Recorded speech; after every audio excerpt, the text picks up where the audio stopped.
þá skulum við setja fram reglum sem að kallast annar afleiðu próf og hún á við stöðupunkta og þá er náttúrulega undirskilið samkvæmt framsetningunni að fall sé tvídeildanlegt og f-merkti sé 0. Og það sem að við fáum með henni er þá aðferð til þess að ekki greina heldur flokka stöðupunktana. En hún gefur okkur ekki þó beygjuskilapunkta. Skulum setja regluna fram. Ef f-merkt í C er 0, svo leysum við þá í jöfnu og finnum hvað C er. Og í fyrsta lagi, önnur afleiða tekin í punktinu C er minni 0, þá er hágildi í punktinu C, eða f af C er hágildi. 2. Ef f tvímerkt í C er stærri en 0, þá er lággildi í punktinum C, eða f af C er lággildi, eða C, f af C er lággildispunktur. 3. Ef f tvímerkt í C er nákvæmlega 0, þá veitir prófið engar upplýsingar stöðupunkta. Skrifa þetta bara svona, engar upplýsingar. Stöðupunkturinn C, hann gæti verið hágildi, hann gæti gefið lággildi, en hann gæti líka verið beygjuskilapunktur.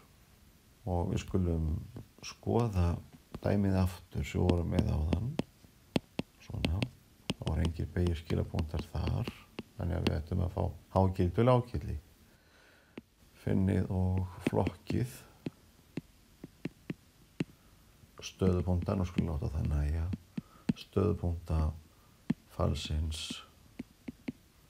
sem við gefum í formúlunni f af x er x í þriðja mínus 3x nús 1 og sem laust þegar fyrst finnum eða ákvörðum stöðupunktana og þá gerum við eins og áður við deildum jöfnuna fáum 3x í öðru mínus 3 þáttum til þess að finna 0 stöðvarnar. Þessar stöðupunktar eru x jafnt og mínus 1 og x jafnt og x2 sem er 1 og flokkum stöðupunktana með annar afleiðu prófinu. Flokkum stöðupunktana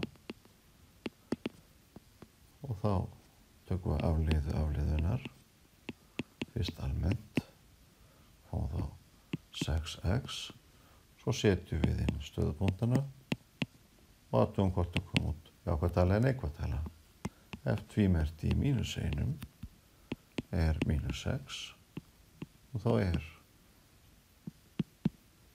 hágildi í x jafnt og mínus 1.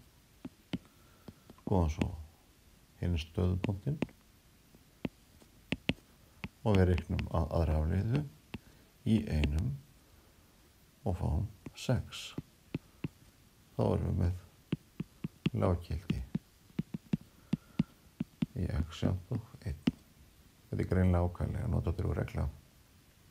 En skoðum annað dæmi, þar sem að prófið bregst, finnum og flokkum stöðupunkta f af x jafnt og x í þriðja og þessi laust f merkt af x fyrst finnum við stöðupunktana er 3x í öðru og þetta er 0 aðeins ef x er 0 þá reiknum við aðra afleiðu flokkum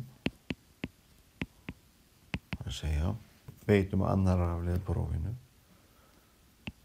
deildum þá aftur, fáum formúlu og fáum 6x og nú 0 stöðupunkturinn og ef við setjum 0 inn í þessa formúlu þá fáum við að f2 í 0 er 0.